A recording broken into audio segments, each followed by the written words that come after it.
YCP target గా జనసేన అధినేత పవన్ కళ్యాణ్ దూకుడు పెంచారా? ఇంతకాలం బీజేపీ లేవనెత్తిన అంశాలు ఇప్పుడు పవన్ నోట వినిపించాయా? ఒక్క దెబ్బకు రెండు పిట్టలు అనే వ్యూహంతో జనసేనాని అడుగులు వేస్తున్నారా? జగన్ ప్రభుత్వమే లక్ష్యంగా పవన్ కళ్యాణ్ ప్రధాని మోదీకి లేఖ రాయడం వెనుక కారణాలేంటి?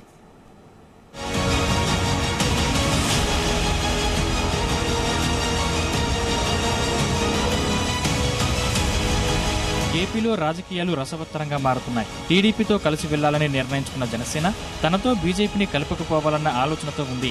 అయితే టీడీపీతో కలవాలా వద్దా అన్న మీమాంసతో కొట్టుమిట్టాడుతున్నారు కమలనాథులు. ఈ విషయంలో బీజేపీని ఒప్పిస్తానంటూ పవన్ టీడీపీకి హామీ కూడా ఇచ్చారు. తాజాగా పవన్ కళ్యాణ్ వ్యవహారం చూస్తే బీజేపీని తమతో కలుపుకుపోయేలా కనిపిస్తోంది.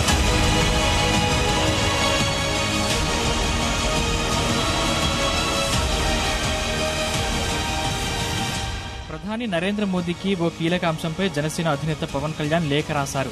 ఏపీలో ఇళ్ల నిర్మాణం పేరిట భారీ కుంభకోణం జరిగిందని ఆరోపించారు. దీనిపై సీబీఐ లాంటి కేంద్ర దర్యాప్తు సంస్థలతో విచారణ జరపాలని డిమాండ్ చేశారు. వాస్తవానికి ఇది పాత అంశమే అయినా ఇంతకాలం బీజేపీ నేతలే దీనిపై ఎక్కువగా ఫోకస్ చేస్తూ వచ్చారు. ఏపీలో 2019 జూన్ నుంచి ఇళ్ల స్థలాల పంపిణీ, జగనన్న కాలనీల నిర్మాణం పేరుతో వైసీపీ ప్రభుత్వం వేల కోట్ల కుంభకోణానికి పాల్పడిందన్న ఆరోపణలు ఉన్నాయి. ఇందులో ఇళ్ల స్థలాల పంపిణీ కోసం ప్రభుత్వం చేపట్టిన భూసేకరణలో 35,141 కోట్ల రూపాయల అక్రమాలు జరిగాయని పవన్ ఆరోపించారు. ఈ వ్యవహారంపై సొంత పార్టీ నేతలే దర్యాప్తు కోరారని, కానీ వైసీపీ ప్రభుత్వం ఈ ఫిర్యాదును పట్టించుకోలేదన్నారు.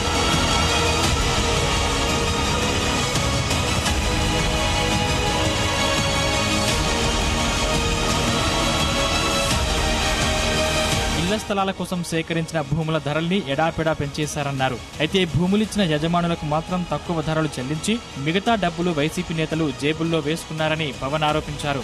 ఈ మొత్తం ప్రాజెక్టు విలువే 1.75 లక్షల కోట్ల రూపాయలు ఉంటే ఈ ఏడాది అక్టోబర్ నాటికి 91,000 కోట్లు చెల్లించినట్లు ప్రభుత్వం తప్పుదోవ పట్టిస్తోందన్నారు.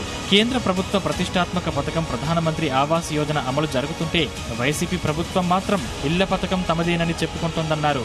మరోపక్క బీజేపీ నేతలు సైతం ఇలాంటి ఆరోపణలు చేస్తున్నారు. కేంద్ర పథకాలను వైసీపీ ప్రభుత్వం తమ ఖాతాలో వేసుకుంటుందని మండిపడుతున్నారు. అటు వైసీపీ ప్రభుత్వం పేదలందరికీ ఇల్లు పథకం ద్వారా 30 లక్షల ఇల్లు కట్టిస్తామని హామీ ఇచ్చిందని పవన్ కళ్యాణ్ లేఖలో ప్రస్తావించారు.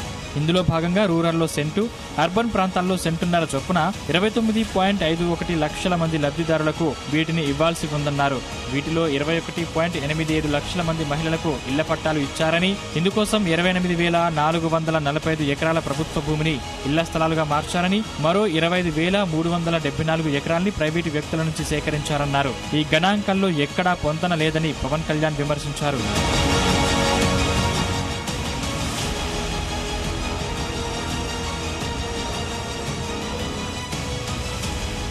30 లక్షల ఇల్లు కట్టిస్తామని చెబుతున్న జగన్ సర్కార్ జగనన్న లేఅవుట్లలో కేవలం 17,000 ఇల్లు మాత్రమే నిర్మించిందన్నారు. మిగతా చోట్ల 12 లక్షల ఇల్లు కట్టిందన్నారు. ఈ మొత్తం వ్యవహారంలో వేల కోట్ల ప్రజాధనాన్ని వైసీపీ నేతలు తమ జేబుల్లోకి మళ్లించారన్నారు. కేంద్ర ప్రభుత్వ పథకాలను తమ పథకాలుగా ప్రచారం చేసుకుంటోందన్నారు. ఈ వ్యవహారంలో ప్రజాధనం దుర్వినియోగమైందో తేల్చేందుకు కేంద్ర సంస్థలతో దర్యాప్తు చేయించాలని పవన్ కళ్యాణ్ ప్రధాని మోదీని కోరారు. ఎన్నికల ముందు పవన్ కళ్యాణ్ ఈ వ్యవహారాన్ని లేవనెత్తడం ద్వారా వైసీపీ ప్రభుత్వాన్ని ఇరకాటంలో పెట్టాలని భావిస్తున్నట్లు కనిపిస్తోంది. దీంతో పాటు బీజేపీ నేతలు లేవనెత్తిన అంశాలను అందిపుచ్చుకోవడం ద్వారా కమలనాథులను కలుపుకుపోతున్నారన్న సంకేతాలు ఇవ్వడానికే ఈ లేఖ రాసినట్లు రాజకీయ విశ్లేషకులు అంచనా వేస్తున్నారు.